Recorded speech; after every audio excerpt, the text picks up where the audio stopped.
Jacques. On va continuer sur l'AI, on va parler voilà, de l'adoption et justement de la conduite au changement, de tout ce qui est autour de l'intelligence artificielle. Et puis ensuite, on enchaînera avec Antoine Petit, président du CNRS, et puis Étienne Klein pour clore cette matinée.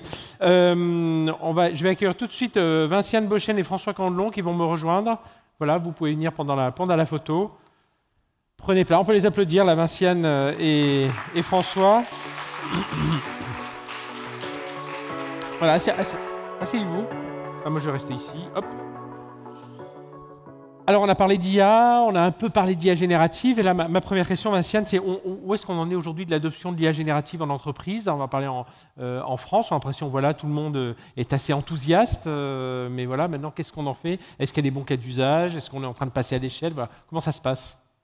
Alors, le sujet de l'adoption, c'est peut-être le sujet sur lequel on a fait le plus de progrès en 2024. Jusqu'à maintenant, on avait ce qu'on appelait le paradoxe de l'adoption. C'est-à-dire les gens étaient très excités, très intéressés, mais in fine, ils ne l'utilisaient pas. Aujourd'hui, dans nos enquêtes, on voit qu'on peut compter qu'un salarié sur deux utilise l'IA de façon régulière aujourd'hui au travail. Alors, il y a des grandes différences géographiques. Hein. Les Indiens, c'est 3 salariés sur 4. Les Français, c'est 1 salarié sur 3. Donc, on prend du retard sur ces sujets-là. Et les grands comptes, PMI, enfin voilà, PME, il doit y avoir... On a aussi des écarts. Les moyennes entreprises, François en parlera, ont plutôt tendance à mieux s'en sortir parce qu'il y a moins de poids du passé quelque part à dépasser. Mais donc, on a un vrai progrès sur l'adoption. Et avec l'adoption, on voit des bénéfices au niveau individuel. Donc, généralement, la confiance dans la technologie s'améliore, on gagne du temps, on fait le travail un petit peu mieux, les compétences s'élargissent. Donc beaucoup de progrès. Et après, il y a un nouveau paradoxe du coup maintenant, c'est celui que face à cette adoption individuelle qui commence à devenir vraiment massive, on a des entreprises qui pour la plupart nous disent « nous aujourd'hui on n'a toujours pas passé à l'échelle ». On n'est toujours pas passé à l'échelle. Et d'ailleurs, on a toujours du mal à voir la valeur, en tout cas on n'a pas la valeur qu'on escomptait. Et je pense que ça va être la nouvelle frontière sur les sujets de l'IA, ça va être le passage à l'échelle, ça va être la démonstration de la valeur, parce que l'adoption on n'y est pas, on y est à peu près. Oui, parce qu'après c'est compliqué, hein, trouver les ROI, on va en parler. François, on se pose aussi la question, pourquoi s'y mettre maintenant, alors que voilà, j'avais commencé des développements en ChatGPT 3.5, j'en suis à essayer de passer à l'échelle, hop, il y a la version 4.0 qui arrive, et puis il y a Gemini 2 qui arrive, et puis il y a un Mistral, enfin voilà, on se dit, mais on est vite débordé. Bon, écoutez, d'abord parce qu'on peut déjà avoir de très bons résultats avec les générations actuelles, ça c'est le premier point, et puis deuxième point parce que pour moi, et on revenait sur la question de l'adoption, c'est pas une question technologique. Le vrai facteur limitant, ce sont les organisations, la capacité à le faire évoluer dans l'entreprise. Et donc, il vaut mieux commencer très vite parce qu'on peut à ce moment-là mettre en place un cercle vertueux. Parce que plus je l'utilise, mieux je vais l'utiliser, et mieux je vais l'utiliser, plus je vais l'utiliser. Et comme ça, on peut avancer. J'ai un exemple pour un fournisseur de cosmétiques qui n'est pas L'Oréal. Par exemple, on a commencé à travailler avec eux sur les médias sociaux. On a ensuite, à partir de là, ils ont pu savoir en temps réel quelles étaient les préférences de leurs consommateurs. Et là, ils se sont aperçus qu'il y avait des vrais problèmes de compliance. Et donc, ils ont automatisé cette compliance grâce à l'IA générative. Et donc, cette agilité va être absolument critique parce qu'on est face à une double dynamique.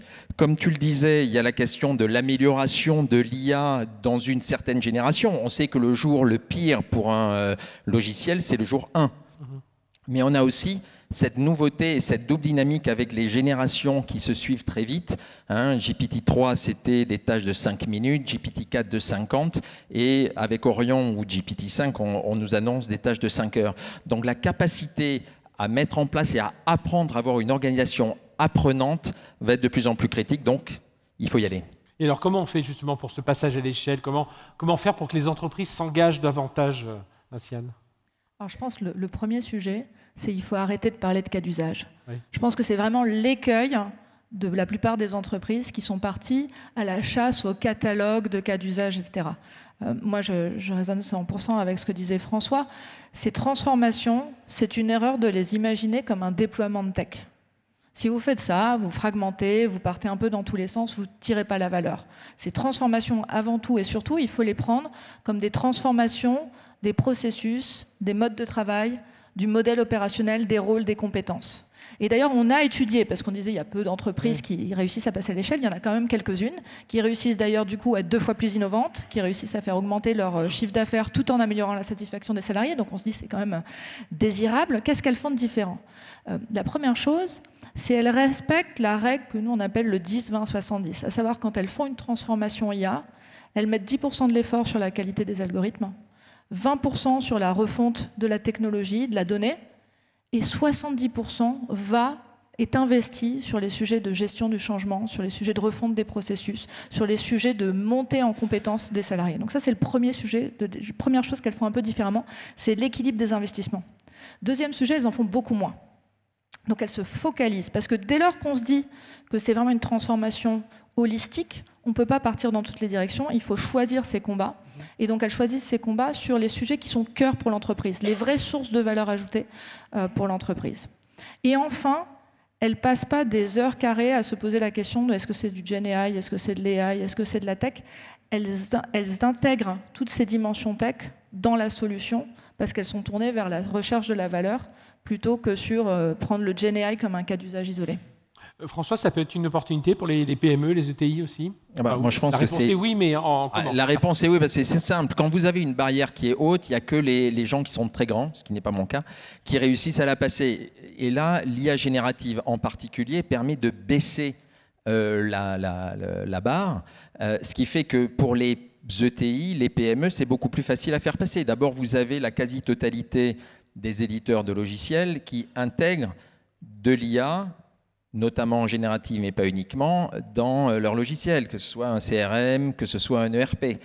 En plus, dans les PME ou les ETI, ils sont souvent beaucoup moins customisés, donc c'est plus facile à utiliser. On voit bien avec l'IA générative qu'on réussit à les utiliser, etc., etc. Et puis surtout, pour revenir au passage à l'échelle, les ETI, les PME sont beaucoup plus mobiles.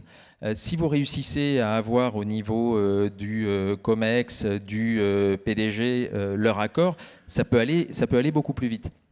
Et les opportunités de création de valeur sont très importantes, que ce soit sur l'augmentation des individus, alors pas uniquement pour qu'ils fassent mieux ce qu'ils savent faire, mais pour qu'ils fassent aussi des choses qu'ils ne savent pas obligatoirement très bien faire. Et j'ai par exemple, dans une de nos participations, alors elle n'est pas en France, elle est aux Pays-Bas, on avait une DRH qui était plutôt une directrice du recrutement. Eh bien, grâce à l'IA générative, l'humain plus l'IA, elle est devenue un DRH correct. Alors je ne vous dis pas qu'il va gagner le prix du DRH de l'année, mais c'est quand même pas mal et ça veut dire que cette entreprise est en situation d'avancer avec les compétences qu'elle a. La deuxième chose, c'est que les PME et les ETI ont souvent beaucoup de données non structurées qu'ils ne savent pas bien utiliser. Et là, l'IA générative peut les aider justement dans cette démarche. Je pense que sur les PME, pour moi aussi, il y a un niveau sociétal parce qu'on voit bien que... j'ai une citation de Michael Porter, qui était donc professeur de stratégie à Harvard, qui disait « La compétitivité d'un pays dépend de la capacité de son industrie à innover et à se moderniser ». Étant donné notre modèle social, la modernisation des entreprises traditionnelles et en particulier des PMI et des PME et des ETI qui sont sources d'emploi est absolument critique. On va la chercher où la création de valeur, Vinciane? Parce que c'est vrai que oui, on a des outils, on va gagner en productivité, mais est-ce que ça veut dire qu'on rentre plutôt chez nous ou on va réussir à faire fructifier cette productivité au profit de l'entreprise? Alors, sur le sujet de la valeur, encore une fois, je pense qu'un des gros écueils du départ, c'est que tout le monde a surfocalisé sur le thème de la productivité. Tout le monde était obsédé par la productivité. Certains rapports ont aidé, annonçant 400 millions d'emplois impactés, 300 millions qui allaient disparaître, etc. Je pense que la productivité fait partie de l'équation, mais il y a une vraie réflexion. Enfin, nous, on encourage nos clients à penser avec une stratégie de portefeuille. Il y a des sujets sur lesquels l'IA va apporter un retour sur investissement relativement rapide et relativement sûr. Et souvent là, on parle de sujets de productivité qui peut être réinvestie dans la réduction des coûts, mais aussi dans l'amélioration de la top line, dans la satisfaction client. Une autre partie de la stratégie de portefeuille doit être des paris, nous ce qu'on appelle des gros paris, à savoir beaucoup moins sûr en termes de retour sur investissement, mais beaucoup plus ambitieux. Là, on parle de construire des avantages concurrentiels, des avantages compétitifs. Si on réussit à réaliser ces paris, c'est bingo pour l'entreprise. Et puis, il y a une partie du portefeuille qui doit se concentrer sur d'autres sources de valeur encore, un peu plus intangibles, comme par exemple, osons le dire, la joie des salariés, le plaisir au travail. Et là, ça a aussi une valeur de travailler ces dimensions-là, parce que c'est comme ça qu'on crée le muscle, que progressivement, on crée l'envie au sein de l'entreprise et qu'on permet de développer cette courbe d'apprentissage, parce que comme le disait François juste un tout petit peu plus tôt, c'est un apprentissage. La tech, elle évolue de façon exponentielle, ça va très très vite. La différence, elle va se faire sur la capacité des entreprises à embarquer l'humain et l'organisation avec, et ça s'approche vraiment. Et parfois, on se concentre un peu trop sur embarquer l'humain, mais sur la formation à l'outil. Alors que c'est la formation, transformation de ces process. Juste un dernier mot très rapide, en moins d'une minute, François, si tu peux. Ancien du BCG, aujourd'hui partenaire du fonds Seven2. Le rôle que peuvent jouer les fonds, justement, pour mieux accompagner les entreprises, les jeunes entreprises, par rapport à tout ce qu'on vient de dire là sur... Alors, les jeunes et les moins jeunes.